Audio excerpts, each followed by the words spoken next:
Alhamdulillah wassalatu wassalamu ala rasulillah amma ba'd. Yan uwa muna cikin watannin aikin hajji wanda yau 29 ga watan Shawwal ba'da hijratin Nabi sallallahu alaihi wasallam shekara 1444 mana watan farko na aikin hajji kenan ya kare.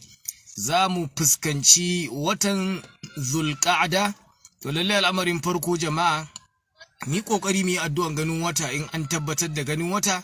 Allahu akbar, Allahumma hillahu alaina bil amni wal imani was salamati wal islami wat tawfiq lima tuhibbu rabbuna wa tarda rabbuna wa rabbuka Allah.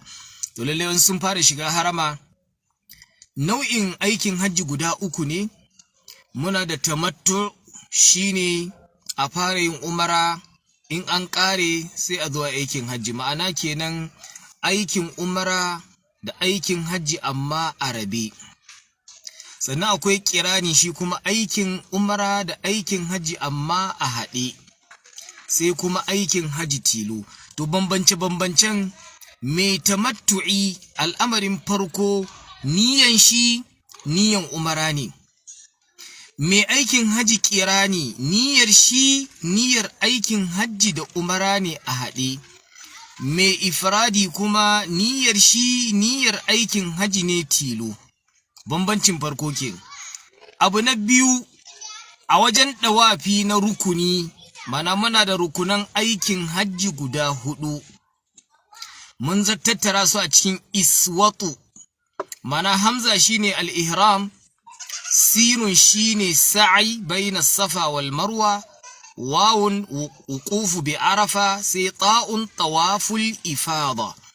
To lura da ce shi mai tamattu'i akwai umara akwai aikin hajji. To a cikin rukunan aikin umara muna da abubuwa guda 3. Yanzu muna da ihram ɗaya kenan, sannan muna da tawaful umra 2, sannan muna tare da sa'i. To lura da sa'i ko lura da ɗawafi, shi mai tamattu'i yana yin guda 2 ne. Yanzu zai yi ɗawafi na aikin umara, wannan rukuni ne, in babu shi babu aikin umara. Sannan aikin hajji kuma akwai tawaful ifada. Kaga mai tamattu'i kenan ya yi ɗawafi guda nawa? Guda 2.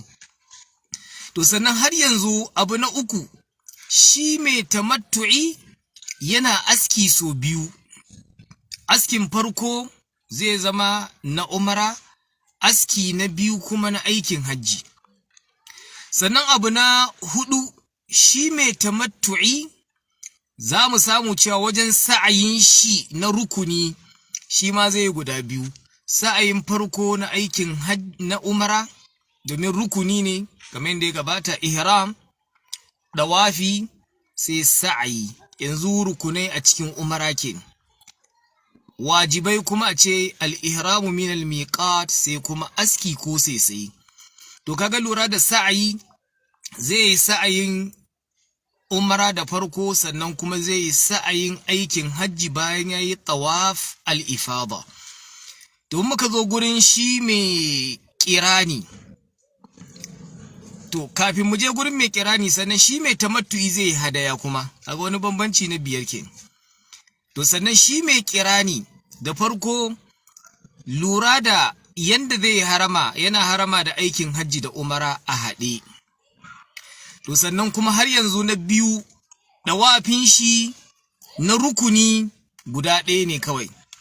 Sannan kuma sa'ayin shi in ya kaddamar da shi ba da tawafil qudum, to shikenan ba zai maimaita sa'ayi ba da tawafil ifada, kuma zai yanka. To hakanan shi ma wanda yake mai kirani, mai ifradi kenan, mai ifradi idan ya zo da farko zai yi harama ne na aikin hajji kawai. Zai yi harama na aikin hajji kawai.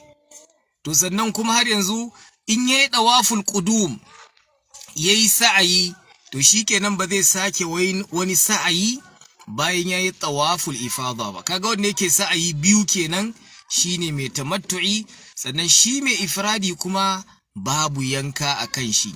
mutane biyu ne yanka ya zama wajibi a kansu, me tamattu'i, faman tamatta'a bil umrati ila al hajji famastaysara min al hadi, sannan mai kirani shi ma dama yana tafiya da hadayar shi ma zai yi hadaya, amma shi mai ifradi la hadiya alaihi, domin aiki ɗaya kawai kwal ya samu shine aikin hajji.